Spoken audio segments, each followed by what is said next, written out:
No, I appreciate everybody coming, and I apologize, and I want to thank the lovely Michelle for switching the times for me. I was supposed to be speaking tomorrow, but I'm actually going to be leaving tomorrow. My wife's not feeling good, so I have to go do kid duty and all that good stuff. So my DEF CON trip is unfortunately shortened. But thanks so much for switching with me. I really can't thank you enough for that. Just a quick intro. I founded TrustedSec. It's an information security company. I was the chief security officer at Diebold. I've testified in front of Congress twice, and the Democrats really hate me, apparently. Even though I hate them all, so I don't like anybody. So we're all good there. Been on the news a lot, Fox News, CNN, CNBC, Bloomberg, Katie Couric Show. I authored the Social Engineer Toolkit, Fast Track, and a couple other tools out there. I was co-author of Metasploit, the Penetration Tester's Guide, and I like to break a lot of stuff. And there's the old me versus new me. I'm 87 pounds down so far, so I got about another 15 to go, and I'll be done. So, yeah. It does, yeah. So if you look to the right, that's no joke. That's right after I got done with Fox News. I usually don't wear pants, so it's the attire. No one ever knows. And I'm still the sexiest man alive. I don't know if you saw that. That is not photoshopped. That is not photoshopped. Swear to God. It is not photoshopped. So the funny story behind this one is I was on the Katie Couric Show, and they had. Have you ever seen the show Sherlock? Yeah. So the actor in there is his last name is Cumberbatch, right? And so it was saying "Up Next," one of the world's sexiest men alive, and then they removed the "Up Next" and just hovered that there for about 5 seconds for some reason. And so of course all my hacker buddies, take that and populate it. Now I'm the world's sexiest man alive, but I'm keeping it. I love what that looks like. All right. This is me. And I also ride unicorns on the side. It's actually a goaticorn, yeah. I just say goaticorn. Yeah. That is not photoshopped either, by the way. So, what I love about this talk is, I get to figure out different types of exploits and 0 days and things like that. But what's really fun is going after a company and targeting them based on what I know their education awareness program is. And what's interesting is most of us do training of our users the same way. Like we teach them not to click links or to hover over links, to do certain things to look to see if it's fraudulent or not. And so as attackers, we know this type of information ahead of time. Regardless if it's a rudimentary education awareness program all the way out to an advanced education awareness program. So taking what we learn or what our users learn and manipulating that to use that against them is something that's absolutely happening right now, and it's something that we like to use a lot of times. And so this talk today is about talking about where we're at today, both from a pen testing side, because it's funny. I don't know about you guys, but I was a computer guy back in the day. I'm sure that's surprising to everybody. But I used to play EverQuest and MUDs and all this other stuff while people were out playing football and all those other things in sports. And I think we have these little things in the back of our heads that we want to relive those moments back when we were kids. So when we do like physical pen tests, for example, and we're breaking into buildings and piggybacking and stuff, like we try to make it like the coolest thing ever, right? We got to use some crazy high-tech gadget, or we're climbing over fences, going through helicopter pads, and breaking into a window to get into things. When all you really have to do is just walk in the front door, right? And so we're going to be talking about how we kind of do things today and what we really need to do as kind of an industry to talk about the education awareness piece, because it's one that I think is really important. And if you look at how attackers are busting in, it's predominantly through phishing, it's predominantly through social engineering, and it's probably one of the biggest concerns that I have today as far as the industry and how you fix it, because there's nothing that's going to fix the human itself. Next generation firewalls aren't going to do it, or application whitelisting, or your FireEyes. They're not going to do anything to stop us as attackers. So how do we figure that out and change ourselves a little bit different to fix it? And that's what today's talk's about. And so here's how we hack today. And this is, as a hacker, what we typically do. And then I'll talk about what we teach our users, and then we'll get around all that. So starting off, just a quick walk through what we talk, and then we're just going to mess some stuff up real quick. And that's a true story. He did. So today, has anybody gone through a phishing exercise before? Yeah? Normally you do, a few hundred users or 1,000 users, may contain misspellings, because I don't know if anybody's ever been through the first phishing exercise before in their organization. Is that not like heavily political and people almost lose their jobs? People get so ticked off that you sent phishing emails and you're targeting individuals that they get so pissed. Pardon my language. They get so upset that it really becomes a major issue. So you probably send to 100. You might use something like a PhishMe or something like that to send certain things out. But in most cases, it's really not simulating a lot what we see today. Now, what I usually do is I'm only like targeting a couple of people, like 1 or 2 people, 3 or 4 max. And does anybody know the reason for that? What's the reason of sending to like 4 people? Evasion, right? I have less of a chance of being detected going after 4 people than I do 100 people within the organization. And just an example of this, I might have talked about this story before, but it's one of my favorite ones. I was doing a social engineer for a really large manufacturing company, and it was like their 100-year anniversary. And so I went to the website, and the first thing I do when I'm about to hack a website or hack a company is I go to the website and just learn about them. I want to figure out who they are so I can go after them. And so I go to the blogs post, and they're so excited to make it. They're like changing like the logo on there, saying 100-year anniversary on the whole website. It's like a big PR thing, and the PR lady continues to like post her name up there, and like she's the main person for all of it all. So I'm like, well, hey, I'll probably use this as an avenue of attack. And so I sent her an email, and as soon as I sent her an email, I instantly almost got one back because I was impersonating a media news organization that wanted to do a story on them and how they were 100 years old, great company, all that good stuff. And so our pretext was doing a iPhone giveaway. Right, so free iPhones that we're going to give out to the company, and basically it was like the first 100 employees get free 100 iPhones, and that was what I was going to use as my attack. But just by her sending me an email back, does anybody know what that does? What's her sending me an email do? Establishes communication, right? So at least I got somebody to contact. But what's the most important piece that I got from that? Whitelist in the spam filter, possibly. Don't think technical. Not technical at all. Trust, but think about that email itself, that when it comes to you. How about how she signs her name and the fonts and the coloring and the phone numbers and everything that makes that email look legit? I don't want to trip any wires when I'm going to attack a company, right? So I mimic that. And so I send an email out, and we send it out to like 4 people at the time. Does anybody know how many shells we ended up getting back? How many people we compromised? It was like 75 because they're forwarding it to other people. Like it was like it was. And so the funny story about that is creating some sort of excitement and creating some sort of way of attacking a company definitely helps and works. And what's crazy is if you customize it to the company itself, your success goes up significantly. I mean, astronomically. Now, if you look at today's social engineering training, now the thing with social engineering training today, sorry, I had to put that one in there. I told Chris this is the one slide that might be kind of not kid-friendly, but after that, we're okay.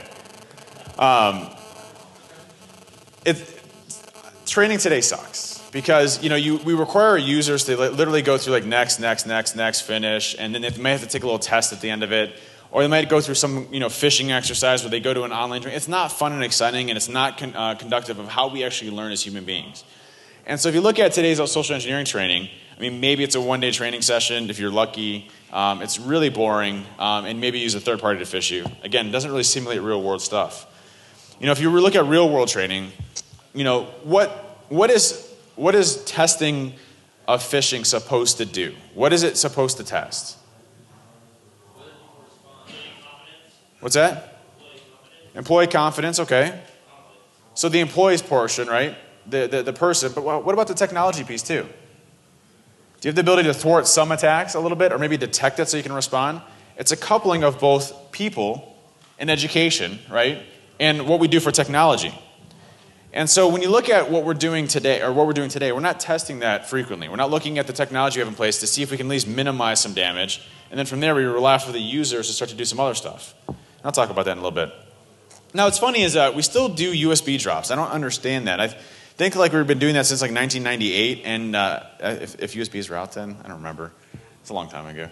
But anyways, I'm pretty sure they were out there. And AutoRun's been disabled for years. Like we don't use AutoRun anymore in any of our companies, and we're still testing USB drops like finance, critical, and then they put it in, and all of a sudden it sends them. That's a waste of time. Why not use the mail system?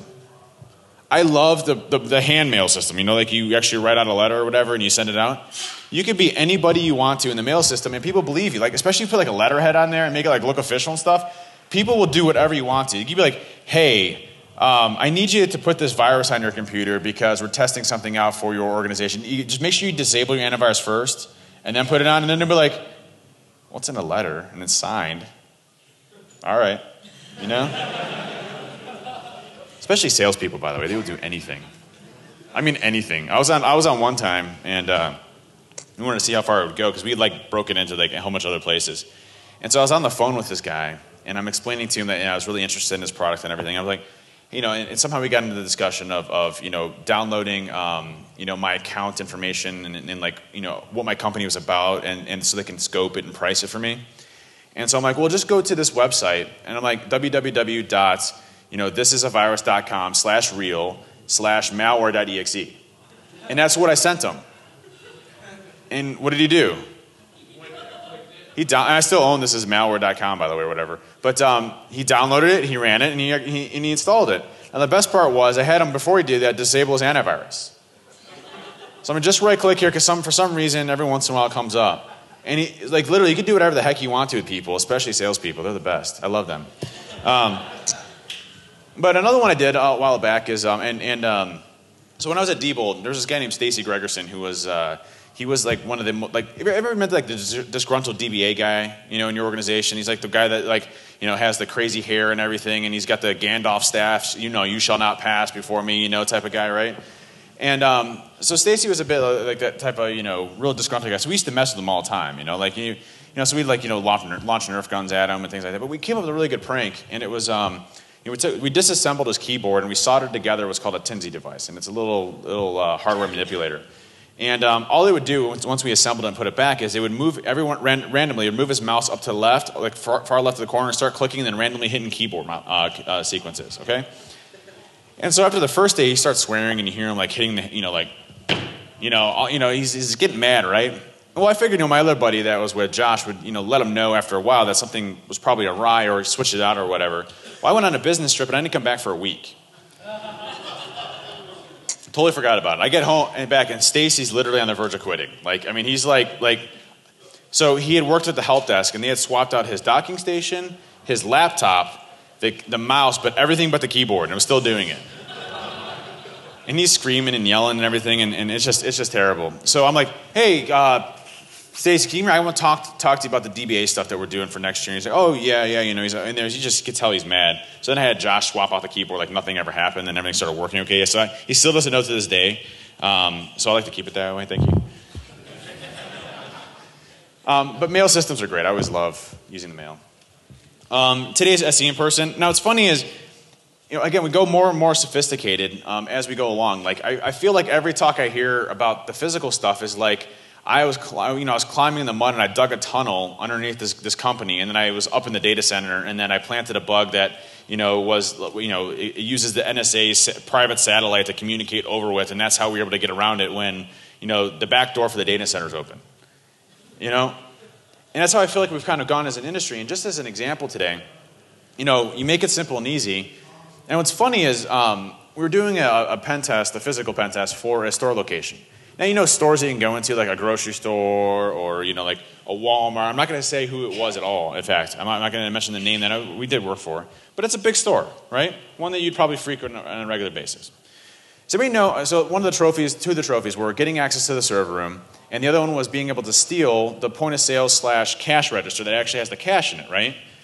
And I'm like, all right, that's fine. So does anybody know what I did to steal that cash register? So I walk in, right, like wearing like this, I'm just walk in. It's the cash register, lockpick, grab it. Sorry, that's okay. It's connected. Walk out. I think it was heavy, by the way. So okay. So I walk out of the store and I put it in my car, and then I open it up. And there's like $4,000 in cash in there. I'm like, oh shoot. I'm like, maybe I should go take it back or whatever. So I went back, but I left the thing in the car, and one of our guys was watching it. And so I'm like, well, I'll see what else I can get into it, because they probably know that I walked out of the building with the cash register, and they're probably freaking out of where the cash register was, right? So I walk back in, and I walk to the server room. No one stops me or anything, and I start lockpicking the server room. There's like cameras and stuff everywhere. I'm just like...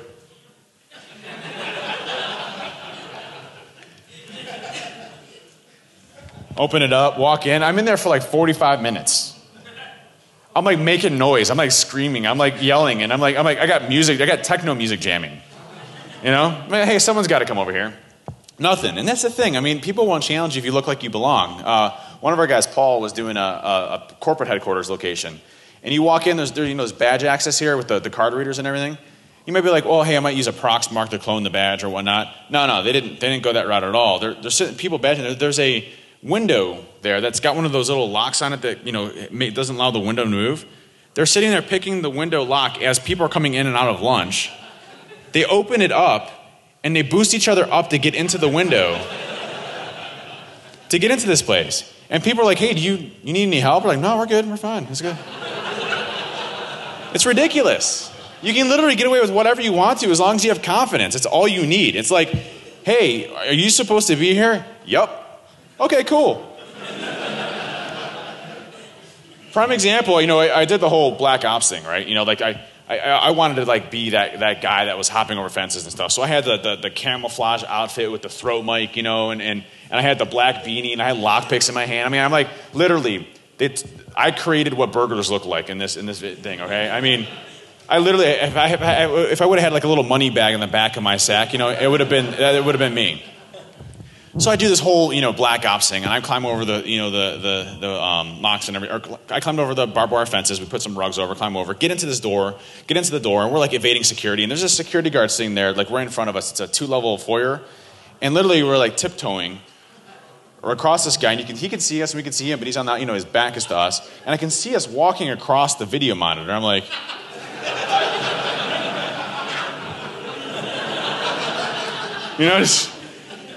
So, we were in for a while and everything, and we go around, and we're about to leave, and where we came in at, there's basically the double-sided doors that kind of go like this. There's a nice little gap in between there. And I go to exit out, and I look through, and I'm like, oh, we're screwed. And as soon as I said that, the security guard, there's a shift change, security guard comes in. This guy must have been probably 75 or 80, and I felt so bad for him, because literally the guy's like, whoa, what are you guys doing here? Who are you? And he's got his flashlight there and everything. I'm like, what are you guys doing here? I'm like, listen, man. And listen, granted, I have a beanie on. I got lockpicks in my hand. I got the throat mic. You can see the throat mic and the CIA wacky-talkie looking things here and everything. And I'm like, listen, man, I'm in IT. The servers crashed. This place blows. I'm like, I'm going to get out of here. He's like, oh, man, you guys scared the heck out of me. I didn't realize you guys were in here. He's like, have a good night. And I'm like, all right, cool. Yeah. Nothing sophisticated. You don't have to do anything sophisticated. You don't have to have throat mics. I never use those throat mics again. I mean, they're cool, but I never use them again. So stick to things that are easy. So what do we teach our users? Don't provide sensitive information, caller ID checks, suspicious activity. What's funny about personal information is most people don't view corporate data as sensitive information.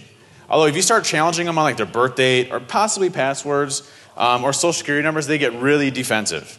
And so, not challenging them on certain things like, their password and date of birth are good things. But what I like doing is the whole phone spoofing thing, which is super simple. And, this phone spoofing, you can be whatever you want to and, literally be someone super, super easy. Now, this one was funny because we didn't use phone spoofing in this case, but we basically broke into a corporate building. And we're running around trying to find a conference room that we can get into that we can call the data center. And so we get to the conference room, and I hit this conference room line, and I dialed down to the data center and said, hey, I'm James, Weber or whatever. I'm just making up a name. So I'm James Weber in security. I have these 3 auditors here. Can you let them down and sign them in and give them access to the PCI closets and all this other stuff? And he's like, who'd you say you were? I'm like, James Weber. I mean, and I did my homework, right? So the guy that was at the data center who I was impersonating was a completely 4 states away. So it wasn't like I was saying somebody locally, right? I'm like, oh, just James Weber. He's like, I'm best friends with James Weber, and you're not James Weber. I'm like, yeah, I am. I'm like, I got a cold. He's like, oh, you got a cold. Okay, hang on. So while I'm doing this, he's actually instant messaging this James Weber guy saying, hey, are you on the phone right now?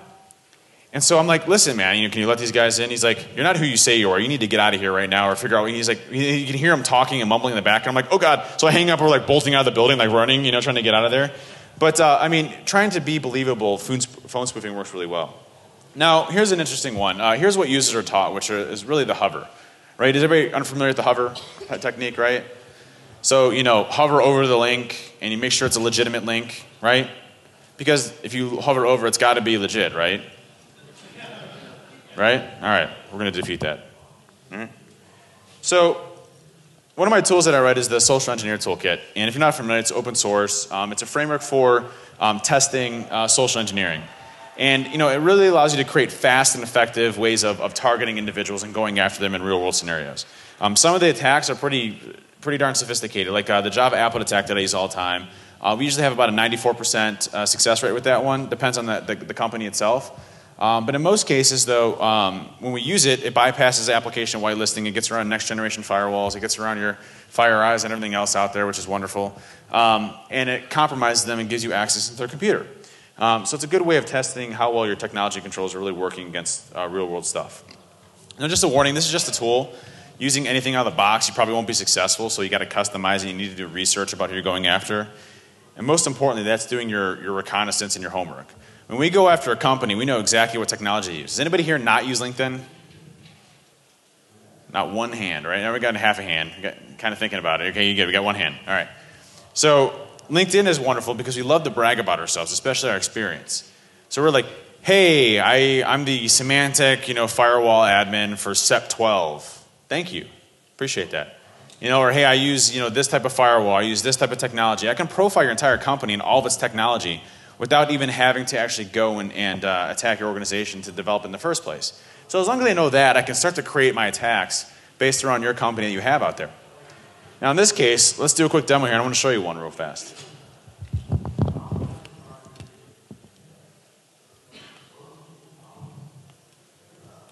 Watching a movie over there? It's a movie? Yeah, it's so loud, isn't it? Yeah, it is.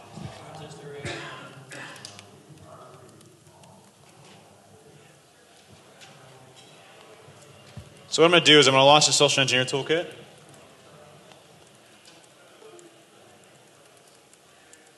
And I'm going to use what's called the webjacking method. I got to find my IP address real quick.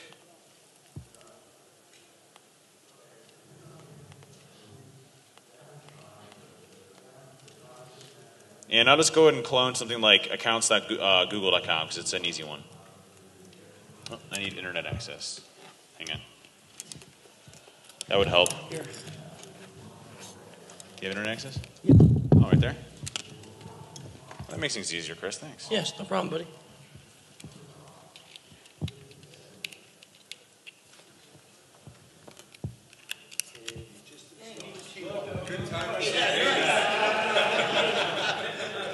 Now let's go to Lemon Party. Oh, no. My revenge is finally here. Any authentication or anything? Perfect. All right, good. So we'll go ahead and clone the website. It's going to go and do everything for us. And then basically we have our website here that we can use. So if I go to this website. Now what I usually do in this case is I'll usually target like a company that I find a website on the outside that looks legitimate, like whether it's a benefits website. I love going after healthcare because it's a good priority. Or other things that might be internet accessible that they would be familiar with as a normal user. And why I like doing that is I'll create a website that looks familiar, like it'll look in every way, shape, or form, and I'll even throw security language in there. Like make sure that the website itself is using SSL. Make sure you hover over the link to make sure that's going to a legitimate website. Like tell them exactly what they need to do to refresh them. Use their education awareness against them. In this case, I make the website look nice and pretty like it would be. And then they tell them to hover over the link. Now this is just a demo here, so we'll hover over the link here in a second. But hopefully, if we tell them, hey, hover over the link, it should be legit. It should be, right? So what's that say on the bottom left? You may see that? That's good, right? It's SSL, right?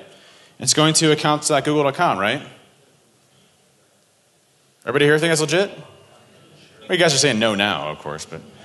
No, I can see that it is not legit. As far as we know in our browser, https://accounts.google.com is owned by Google, correct? Yep. Okay. So if we click this link, what should happen? Should go to accounts.google.com, right? Well, it does actually. It'll go there for about a couple seconds, and then it'll replace the website with our malicious website really fast without the user knowing. All right? So let's go and click it. No magic. Ready? Ready? Click. We're at accounts.google.com. Quick switcheroo. Oh, I'm going to do an update. Hang on. Username. Now, when I enter my username and password, it actually redirects them back to the legitimate Gmail site, okay? And over here,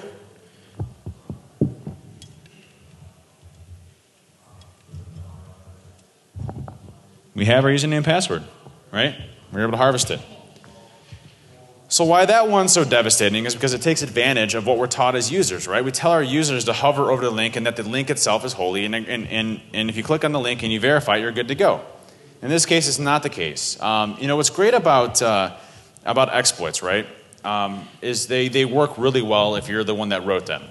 But as soon as they're published, you have a very small window of how often you can use them, correct? I mean, as soon as a new Internet Explorer 0-day comes out, and it's published in Metasploit, all the antivirus vendors release signatures in like 2 minutes, so that you can get this, so they can get detected. Dave, why do you have email equals poop?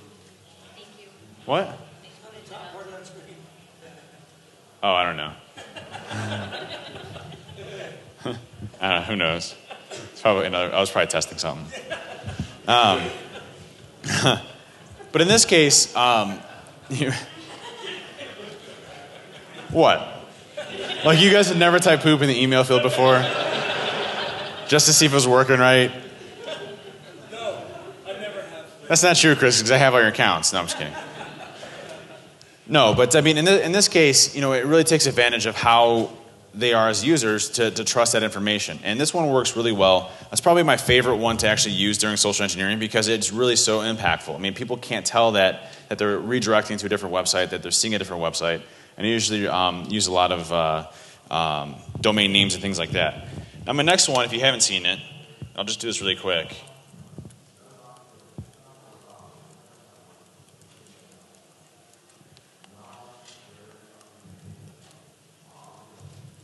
And what I'm doing is I'm just going to create a malicious Java applet.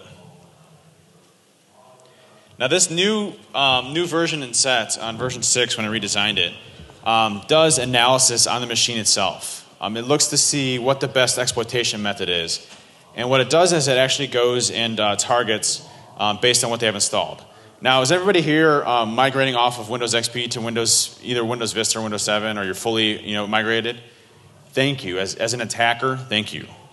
The more you're upgraded, the better it is for me to hack you. So please keep upgrading as fast as you possibly can. If you're using Windows XP, probably better off. Just throwing that out there. And reason for that is this awesome thing called PowerShell. Everybody familiar with PowerShell?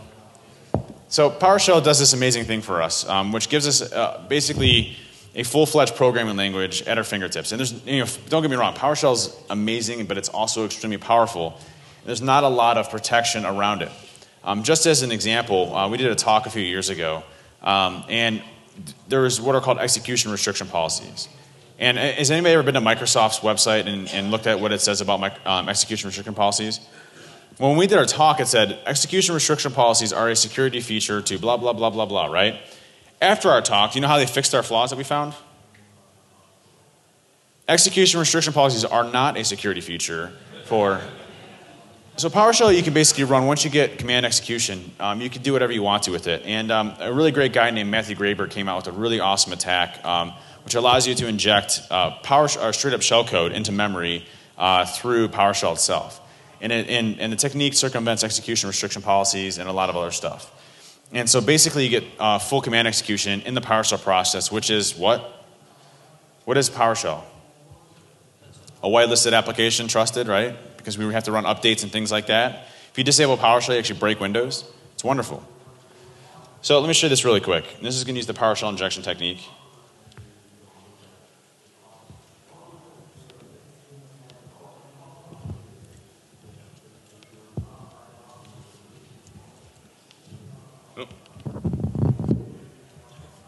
Poop.com. It wasn't poop.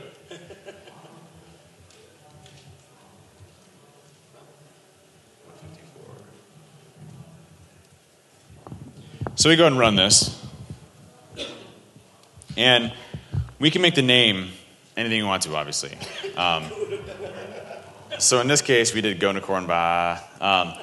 But, I mean, you can make the name anything you want to. So if I'm targeting a company, I'm going to make the company name look legitimate every way. As soon as I hit run, it automatically executes, finds the best exploitation method for this computer based on what we have installed. And then from there, it doesn't get detected by anything in antivirus, and we get full access to their computer. So really easy, and fast way of cloning a website, grabbing it, bringing it in, and not getting attacked by any of the preventive measures that we have in place, like next generation firewalls and all that good stuff. Doesn't do a lick of squat. So we just gave you 2 sections. Yeah, reason for that is I have it in my configuration settings to pipe me 2 back just in case I lose one. Sometimes if you have one shell coming back and you lose it, then you don't have your reliable method, so I always get 2 sent back to me no matter what, just as a failback. The worst part you can possibly imagine is when you have a fallback and your shell closes, or you accidentally type exit instead for some reason, and then you lose your shell and you have to re-exploit them again. Sucks. You can just call the sales guy up. It doesn't make a difference anyway. So some things to ponder on this. It's really hard to protect against this because we're actually going after users. Now, is anybody here? Chris, you trying to set the mood or something, man? All right. Has anybody here implemented 2-factor authentication before? All right, a few of us. Now, what's interesting is ones like Phone Factor, for example, they've really messed up in implementation. Does anybody know why they've messed up in implementation?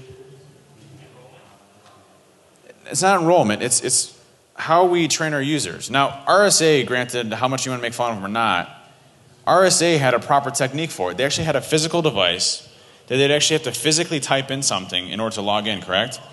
The way Phone Factor works is you go to log in, you enter your username and password, and then it'll send you a text message or call you, right? And then from there you say, well, yes, I'm logging in right now. What is a user going to say every single time? Yes, I'm logging in. Just as a prime example, we're doing a pen test. This is the first time I ever ran into Phone Factor before, for the very first time. And I type in I fished some people, and I type in the username and password, didn't realize they had 2-factor authentication, and it says, we're calling you. We'll let to verify who you are. I'm like, whoa. I'm like, uh-oh. What do I do? Then it logged me in. I'm like, whoa, what do I do? And so I'm sitting there freaking out because I logged myself in. I'm like, and so I thought, maybe it was like a bug in their implementation, and we started talking and figuring it out and talking to the user. He's like, well, I was pretty sure I was logging in somewhere. I don't know, my phone or whatever. I mean, I get these prompts every once in a while, so it worked out really well. The crazy part about it,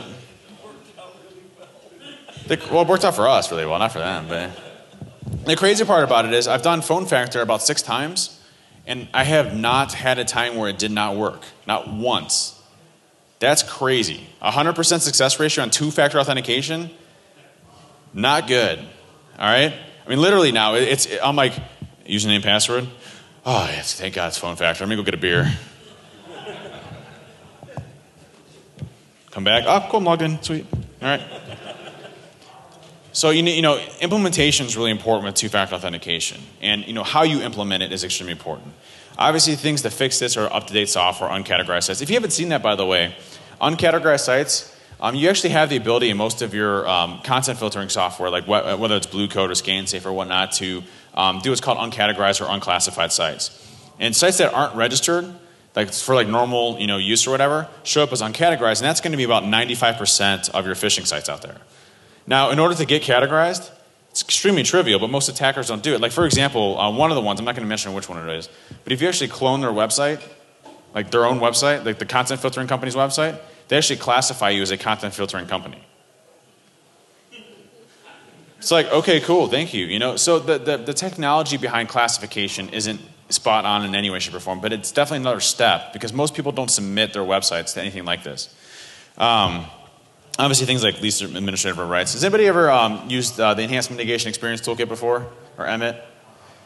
If you haven't, you definitely need to check it out. It's slick, especially it's for Windows. It's a free tool for Microsoft, and it literally profiles a lot of the different attack mechanisms that we use as exploit writers.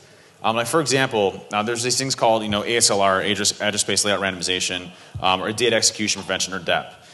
Those are 2 common preventive measures in Windows. Now, in order for me as an attacker to exploit something, my whole point is to crash something and then redirect it to my code. Now, in order to execute my code, I have to get around the preventative measures in Windows. And one of those mechanisms to do that is what we call return-oriented programming, or ROP. And what Emmet does is it profiles those methods of how I actually do ROP or try to remove a lot of the protection mechanisms out there, and it actually stops them from working. So just as an example, all of the exploits that are in Metasploit right now don't work with Emmet installed. All right? Now, that doesn't work, that whole statement doesn't work for Java because Java just sucks. Okay? So Java has, the sandbox escapes aren't necessarily classified as exploits. So in most cases, it's not going to stop those, but it will stop a lot of the 0 days you saw out there. What's interesting is this is one of the exploits that was identified in the wild. It was a 0-day ActiveX control XML down that came out about a month ago. And if you notice here, the link, it actually looks for the emmet.dll, and if it finds it, it actually kills itself and doesn't run. Really neat. Now, nothing's perfect. There's a researcher, Jared DeMott, that did some research on Emmet and Cygnus as well from Offensive Security, and they came out with ways of bypassing and circumventing Emmet. So just a heads up, it's not 100% foolproof. There's ways of bypassing it, but Microsoft just released version 5 last week. So it's they're definitely making strides and continuing the product line. It's a big strategy for them. And what was crazy is when I was on the Katie Couric show. All right, has anybody ever seen this one before? Has anybody not seen it before? A lot of people? All right, let me just show you something really fast really quick, okay? It's well worth it. I had these people.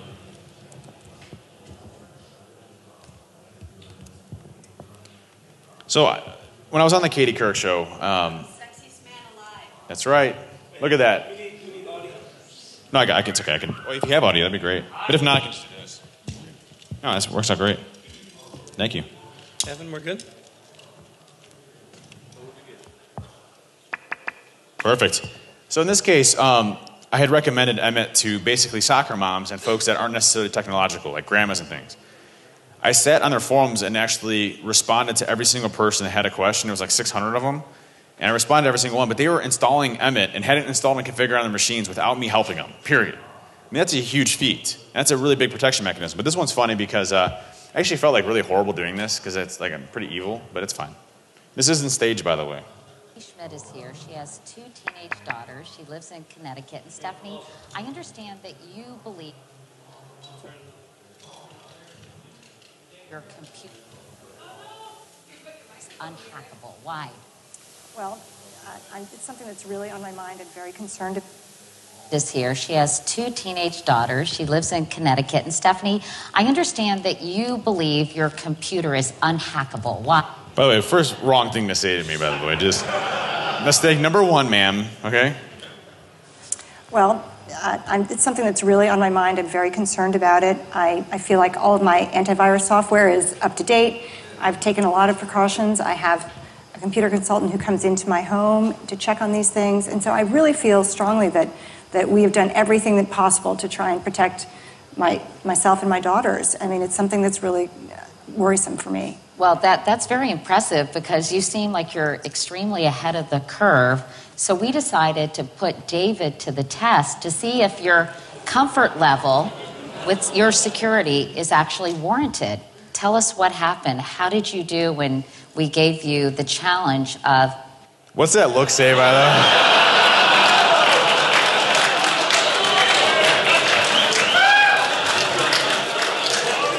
I'm like, I've been waiting for this all my life. into Stephanie's computer? So, Stephanie, I would say, was actually one of the top 5% of what I would say is being most secure. Everything up to date, really locked down, all of those good things. And so I literally had opened my computer up, and less than 10 minutes or so had a fully designed website that looked real in every way and shape or form of a website that you would visit every single day. And I sent an email out, and as soon as I sent the email out, it looks very believable in every way. She clicked a link, and then from there, again, less than 10 minutes of setup time and hacking and all that stuff. I had full access to her computer, her webcam, got around all of her antivirus, everything completely. You are kidding me. Wow.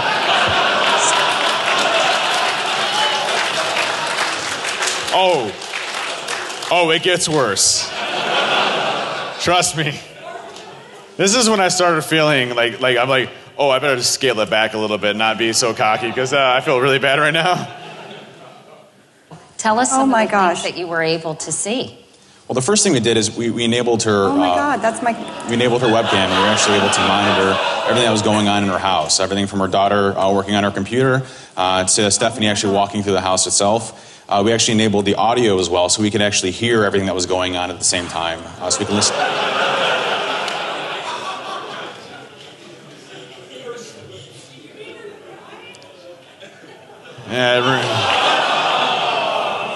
That's enough. I feel bad enough. Where can you download that? It's on my Vimeo page. I can send it to you. It's if you look for the Katie Couric Show, Dave Kennedy, you'll find it. But interesting enough, this is no joke. Like a week after I was on her show, they announced it's getting canceled. So I don't know if that's probably not related. You never know. So, no, that was a good one. But, what was interesting, though, it really resonated with the people there. And they were installing things like Emmett. And, then I got a call from Microsoft. They're like, dude, we're the ones that developed Emmett. And I can't believe you pitched it to soccer moms and it's working. That's amazing. And that's awesome, right? Getting it, and nothing against soccer moms, just technology-centric folks, different demographic of people installing things that are, traditionally probably pretty complicated. And it worked really well. So again, there's a few different ways of disarming Emmett. I'm not going to get into these. But the good news is a lot of these have been fixed in version 5. Jared DeMott's techniques are still not. And so we talk about fixing stuff. I look at a couple people chuckled because we're old now. It's weird, isn't it? Anyways, so we're using the same types of attacks that were literally crafted in the early 90s about the USB drops and the CD-ROM drives. We're not evolving to what real attackers are doing on a regular basis. I mean, we need to start to look at continuing and going forward on education awareness, training people in the way that it actually works. And for me, the most critical program, period, in a security program is education awareness. That and monitoring detection, pretty close to each other. But in my case, when you can train your users, anybody know what happens when you train your users on security? Does it become a lot more easier to implement security in your company because they understand why you're doing it? I mean, when we had an education awareness program, I implemented two-factor authentication over a weekend. No problem. NAC, 6 months. I may have done a global company with 20,000 employees, NAC in 6 months. It's a pretty big feat. But it was cool. They were fine with it. They were cool with things breaking. Every once in a while you get the guy that was, crazy or whatnot. But they understood why we were doing it and the reasons why we're doing it. And it was because of education awareness. I really feel like if I didn't have that, my security program at that company would not be successful. Because people understood why I was doing it. And that's huge. It's beneficial in every way. And guess what? I went from 4 people in security to 55 people in security because of it. It's a pretty good deal, right? Actually having people to do the work. So we look at a program. Bruce Schneider actually came out and said in one of his blog posts that security awareness doesn't work, and that it should be through attrition, and it should be through, basically, what we do to protect the users. And I'll be honest, coming from someone that's actually implemented a program, that's absolutely inaccurate. There's no question about it. Education awareness 100% works. Users aren't stupid. They're not people that are just dumb and they can't ever learn things. Think about it.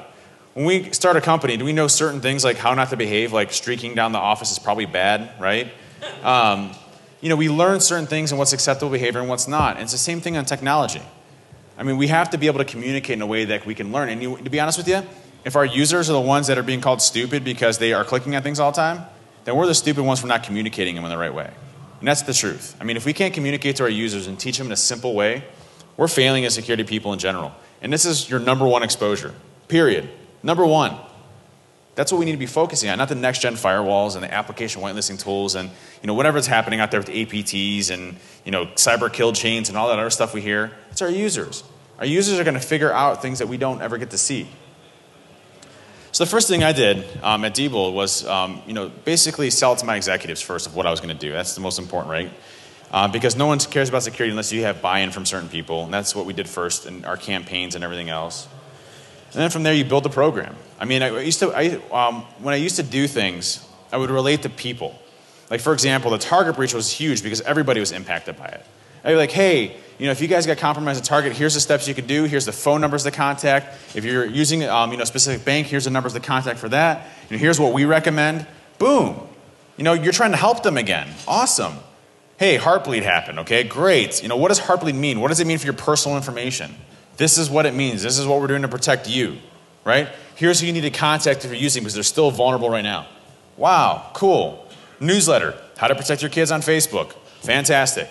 You know, when you can relate to them in a certain way that actually relates back to their homes, they actually care. They actually want to do something differently. And, you know, you just got to be willing to do it and spend the time to actually do it. Step 3, testing the company. You know, actually going through and testing and seeing what happens and how your users respond and if you're getting better. That's how you know it's effective. Whether or not your technology can kind of help with it as well. And last but not least, just maintaining. I mean, seeing where your current level is that you're happy with and just maintain from that.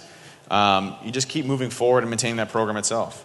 Like if I need to implement 10-character passwords, the user understands why I need to implement 10-character password and what I need to do with that. Or two-factor authentication or whatever it ends up being. You know, again, try to implement two-factor that doesn't just say yes, you're okay to log in, right? Anybody have any questions?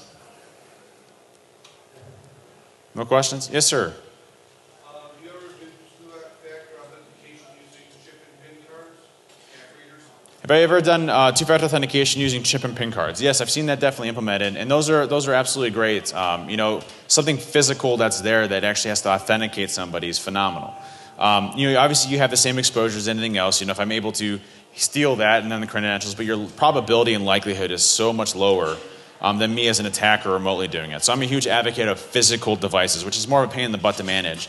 I mean, and soft tokens are okay too, as long as they physically have to copy and paste that number into that environment itself or whatever it ends up being. But I don't have any quarrels with that whatsoever.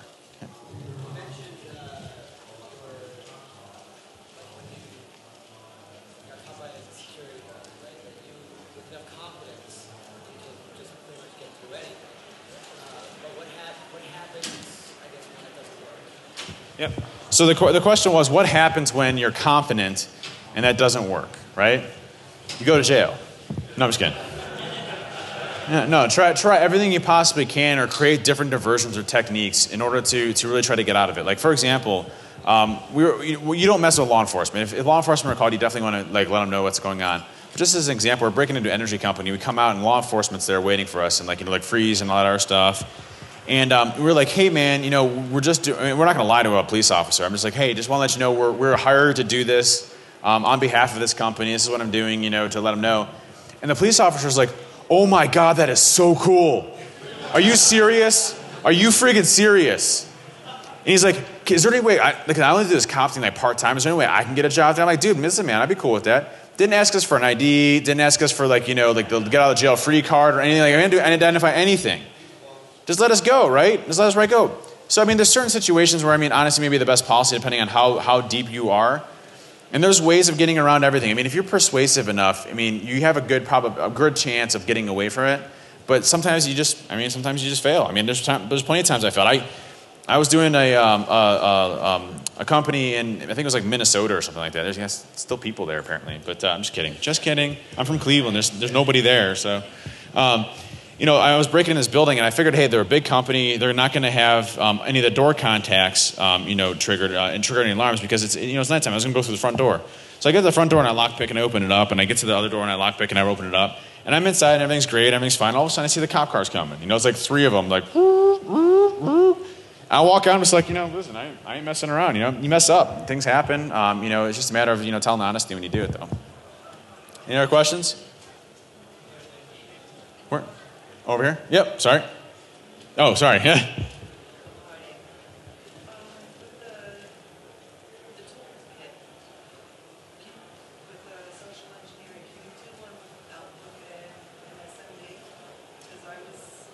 Yeah.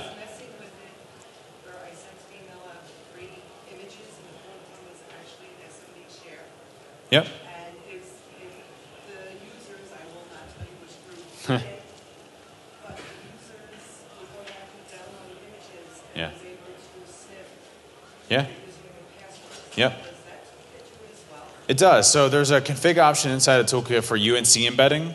And so as soon as they visit the website, or you can send it through an email or whatnot, it has the UNC path embedded into it, which then it has the listener in the background. And as soon as you connect to it, it automatically scrapes the username and password field. And then you get your NTLM challenge response once that you can crack that. So it does have the ability to do that automatically for you, which is really nice. Yeah. No, that's a great definitely a great technique. What about the email part? Does it send an email out? Yep, it sends the email out. So there's the phishing portion of it, but what it'll also do is it'll track who clicked on it as well. So it'll create a unique link that as soon as they click it, it'll track their name and everything else, so you can kind of go back and educate and stuff like that too. So it'll also do that as well. But you can definitely send the emails through the toolkit, which is great. Oh, I still can't get that to work. Any other questions? Yeah. What are some of the new features in the new version?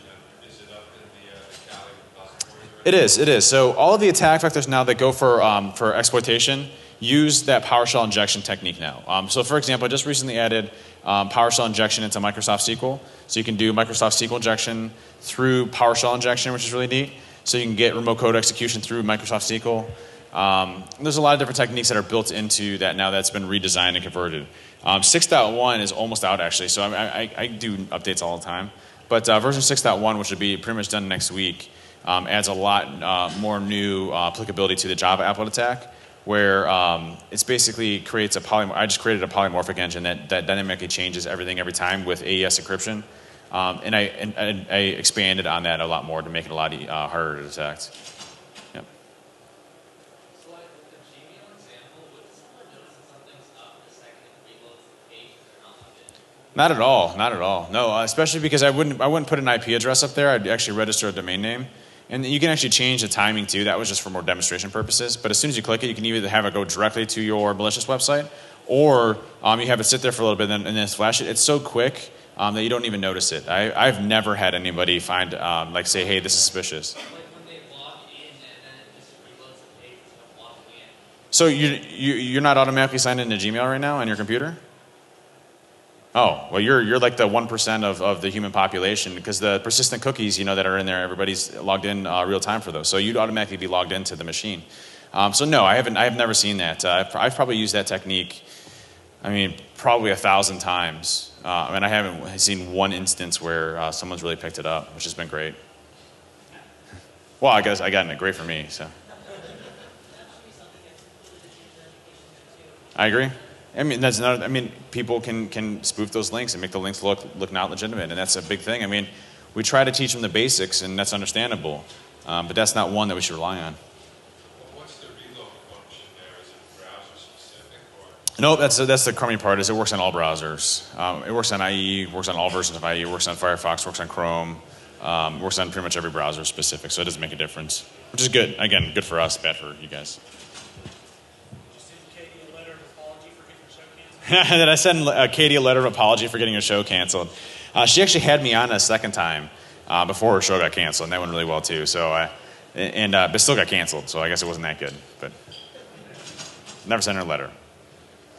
Well, thank you all very much for having me. It was great, and hopefully you enjoy the rest of DEF CON. Thank you for having me. Thank you.